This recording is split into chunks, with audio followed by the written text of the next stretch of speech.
moi, il retient une chose, c'est qu'il n'y a pas quelque chose qui est intéressant que la politique. Il n'y a pas. Moi, j'ai envie de voir.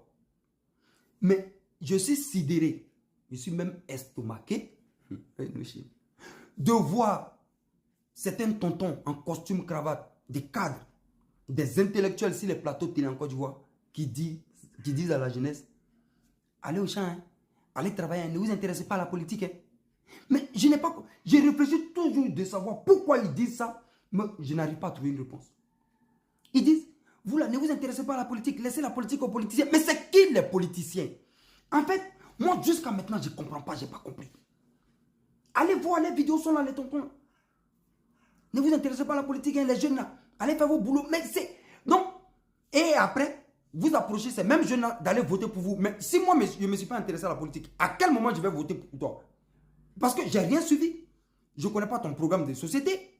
Je ne te connais pas. Je n'ai pas suivi l'actualité politique. Je n'ai rien vu. Je te vote à quel moment? Et pourquoi on peut dire ça à une jeunesse aussi dynamique?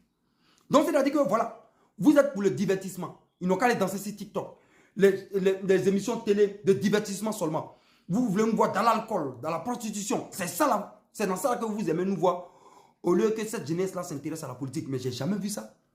On ne voit pas ça en Europe. Mais Dieu a fait, Dieu merci que l'homme est venu en Europe un peu. On voit comment les choses se passent quoi. Et puis ce qui m'étonne, c'est que tous nos tontons que vous voyez là, tant dans l'opposition qu'au parti au pouvoir, ils ont fait les universités ici. Ils ont acquis des diplômes. Ils ont vu comment la politique se passe ici élégamment. Il n'y a juste pas de volonté politique pour pouvoir recopier le même modèle là-bas.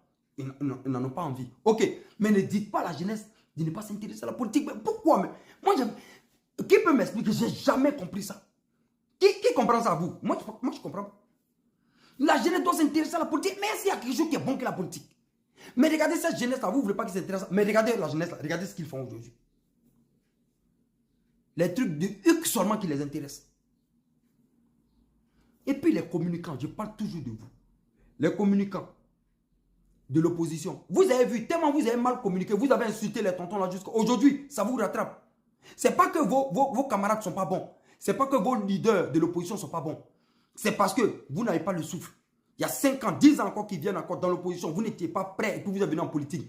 C'est-à-dire que vous avez mis pied en politique sans accepter les conséquences, les difficultés qui allaient avec. Voilà pourquoi aujourd'hui, là, vous êtes en train de regarder, lâcher lâchement vos leaders politiques en les insultant.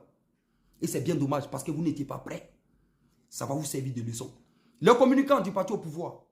C'est vrai que aujourd'hui, peut-être que vous pouvez insulter, vous pouvez tout faire. Ça ne va pas aller quelque part. Mais on ne reste pas au pouvoir éternellement. Il faut savoir communiquer de sorte à ce que, même quand demain tu n'es plus là, tu n'es pas inquiété, tu es tranquille. On peut communiquer